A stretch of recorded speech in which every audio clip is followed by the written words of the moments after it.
नमस्कार। श्रीमद् भागवत गीता चतुर्थ अध्याय ज्ञान योग श्लोक 15।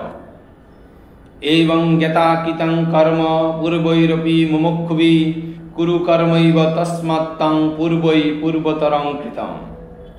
অনুবাদ: প্রাচীনকালে সমস্ত মুক্ত পুরুষেরা আমার অপ্রাকৃত তত্ত্ব অবগত হয়ে কর্ম করেছেন, অতএব তুমিও সেই প্রাচীন মহাজনদের পদাঙ্ক অনুসরণ করে তোমার কর্তব্য সম্পাদন করো।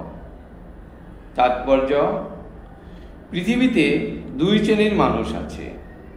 তাদের মধ্যে এক শ্রেণীর মানুষ হৃদয় সব রকমের কলুষে পরিপূর্ণ এবং অন্য শ্রেণীর মানুষের হৃদয় অত্যন্ত নির্মল।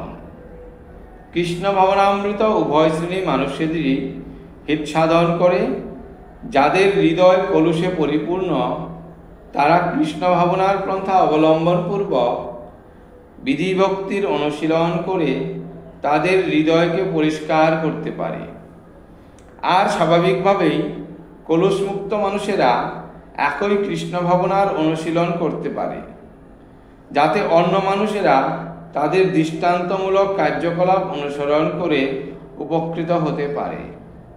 মূর্খ মানুষেরা কিংবা কৃষ্ণ ভাবনায় নবাগত মানুষেরা অনেক সময় প্রকৃত জ্ঞানের অভাবে সব রকমের কাজকর্ম পরিত্যাগ করতে চায়। রণাঙ্গনে শ্রীকৃষ্ণের অর্জুনের কর্তব্য কর্ম পরিত্যাগ করার বাসনাটি ভগবান শ্রীকৃষ্ণ অনুমোদন করেননি। আমাদের কেবলমাত্র জানতে হবে কিভাবে কর্ম করতে হয়। কৃষ্ণ ভাবনাময় কার্যকলাপ পরিত্যাগপূর্বক একান্তে কৃষ্ণ ভক্তির ভান করে বসে থাকার চেয়ে ভগবান শ্রীকৃষ্ণের সেবা করার উদ্দেশ্যে সব রকম কাজকর্মে নিয়োজিত হওয়া প্রকৃতপক্ষে অনেক বেশি গুরুত্বপূর্ণ।